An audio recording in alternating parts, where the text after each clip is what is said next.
एकदा काय होतं, एका प्राणी संग्रहालयामध्ये एक आई मुलाला घेऊन जाते. मग मुलगा विचारतो की आई हा कुठला प्राणी आहे, तर तिथे एक उंट असतो. मग त्या उंटाविषयी तो विचारतो की त्याच्या पाठीवरती काय आहे. मग त्याच्याही सांगते की त्याच्या पाठीवरती ती जी जागा आहे तर तेथे तो पाणी स्टोअर करतो. मग तो त्याचा मुलगा विचारतो का बरं स्टोअर करतो, कारण की तो रेगिस्तानमध्ये राहतो, मग तिथे त्याला पाणी लागतं म्हणून तो तिथून त्या पिशवीमध्ये पाणी जमा करत असतो. दुसरा क्वेश्चन विचारला जातो की तो त्याच्या डोळ्यावरती पापण्यावरती एवढे केस का बरे. मग तो सांगतो, त्याची आई सांगते की केस असण्याचे रिझन असे की ते केसांमध्ये जी रेत आहे, जी सँड असते तर ती डोळ्यात जाऊ नये म्हणून तिथे त्याच्या डोळ्यांना ते मोठे मोठे पापण्या आहेत.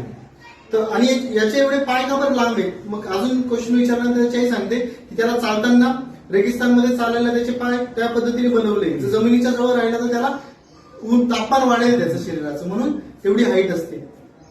मग हे सांगितल्यानंतर शेवटचा जो क्वेश्चन असतो की तो क्वेश्चन असा असतो की त्या प्रश्नाचं उत्तर त्याच्या आईला नाही देता येत. आणि तो क्वेश्चन हा असतो की मग इथे काय करतोय.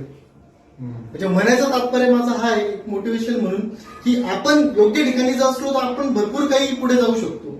आपलं जे काम आहे, आपल्या जे गोष्टी देवाने दिलेल्या आहे, आपल्यामध्ये जो टॅलेंट दिलाय ते आपण योग्य ठिकाणी राहून आपण त्या टॅलेंटचा उपयोग करावा, हा बोध या गोष्टीचा आहे.